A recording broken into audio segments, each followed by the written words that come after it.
ប់ទៅរកគេតែមាសមេ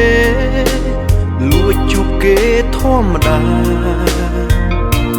អូនជឿពាក្យលួងលោមព្រមលួចលាក់ស្នេហាអូនប្រាប់បងថាគេសុំរាប់អានមិនខឹងបើដឹងប្រលឹងនៅស្នេហ៍គេមិនខាត់ទេ